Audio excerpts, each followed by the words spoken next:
Hi, welcome back. ഞാൻ ഇന്ന് ഒരു മസാല ദോശ ഉണ്ടാക്കാമെന്ന് വിചാരിച്ച് അതിനായിട്ട് ഞാനൊരു 2 പൊട്ടറ്റോയും ഒരു ക്യാരറ്റും എടുത്തിട്ടുണ്ട്. ഇത് നമുക്കൊന്ന് ആദ്യം ഒന്ന് ബോയിൽ ചെയ്തെടുക്കാം. പൊട്ടറ്റോയും ക്യാരറ്റും വേവുന്ന സമയം കൊണ്ട് ഞാനൊരു 2 സവാള നന്നായിട്ട് ക്ലീൻ ചെയ്ത് അതൊന്ന് അരിഞ്ഞ് വെച്ചിട്ടുണ്ട്. ഒരു 2 പച്ചമുളക്, കുറച്ച് ഇഞ്ചി അതും ചെറുതായി അരിഞ്ഞ് വെച്ചിട്ടുണ്ട്. ഇനി ഇത് നമുക്കൊന്ന് മറ്റേത് വെന്ത് വരുന്ന സമയം കൊണ്ട് ഇതൊന്ന് നമുക്ക് വഴറ്റിയെടുക്കാം. ഞാനൊരു പാൻ അടുപ്പ് വെച്ച് ചൂടായിട്ടുണ്ട്. ഇനി നമുക്ക് കുറച്ച് സൺഫ്ലവർ ഓയിൽ ഒഴിക്കാം. അതൊഴിച്ച് ഇനി അല്പം കടുകിടാം. അതിനോടൊപ്പം തന്നെ 2 ടീസ്പൂൺ ഉഴുന്നിടാം. ഇത് രണ്ടും നമ്മൾ കടുകും പൊട്ടിയിട്ടുണ്ട്. ഉഴുന്നും കടുകും ഒരുപോലെ ആയി വരട്ടെ. കടുക് എത്രയും പൊട്ടിയിട്ടുണ്ട്. ഇനി നമുക്ക് ഇതിൻ്റെ കറിവേപ്പില ഇടാം. ഇനി ഞാൻ അരിഞ്ഞ് വെച്ചിരിക്കുന്ന സവാള ഇടാം. പച്ചമുളക് ഇടാം. ഇഞ്ചി ചെറുതായി അരിഞ്ഞതിടാം. ഇതെല്ലാം നന്നായിട്ടൊന്ന് വഴറ്റാം. സവാള ഏതാണ്ട് വഴണ്ടിട്ടുണ്ട്. ഇനി നമുക്ക് അല്പം മഞ്ഞൾപ്പൊടി ഇടാം. ആവശ്യത്തിന് ഉപ്പ് കൂടി ഇടാം. ഇത് നന്നായി ഒന്ന് മിക്സ് ചെയ്യാം.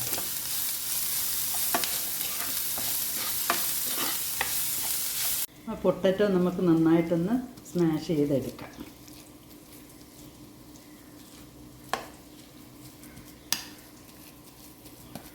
ക്യാരറ്റ് അതുപോലെ ക്യാരറ്റ് അരിഞ്ഞിട്ടിട്ടുണ്ട്. അതും കൂടെ ഒന്ന് ജസ്റ്റ് നമുക്ക് സ്മാഷ് ചെയ്യാം.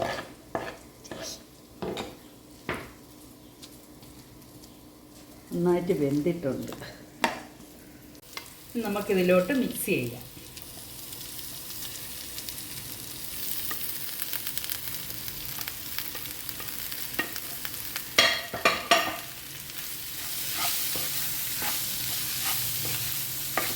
രണ്ട് കറിവേപ്പില കൂടി ഇടാം.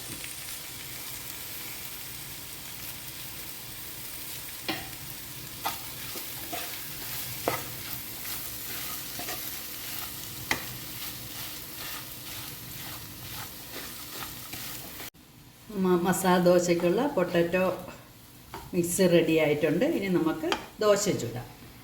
ഇത് ഓഫ് ചെയ്തിട്ട് പാൻ വയ്ക്കാം.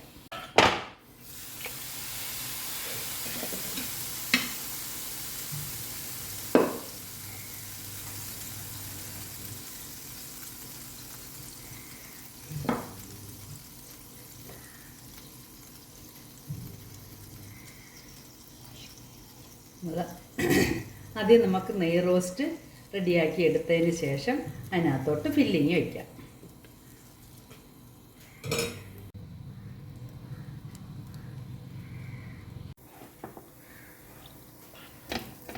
നമുക്കിത് ദോശയിലോട്ട് ഫില്ല് ചെയ്യാം.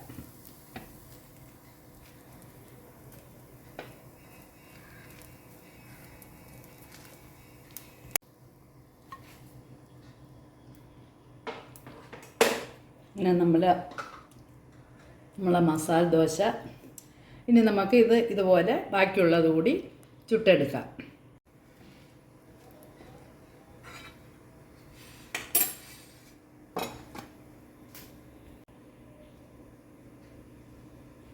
ഇങ്ങനെ നമ്മളെ മസാല ദോശ റെഡി ആയിട്ടുണ്ട്. എൻ്റെ മോൻ കഴിക്കാൻ പോവുകയാണ്. നിങ്ങളതിൻ്റെ ടേസ്റ്റ് ഒന്ന് അറിയണേ.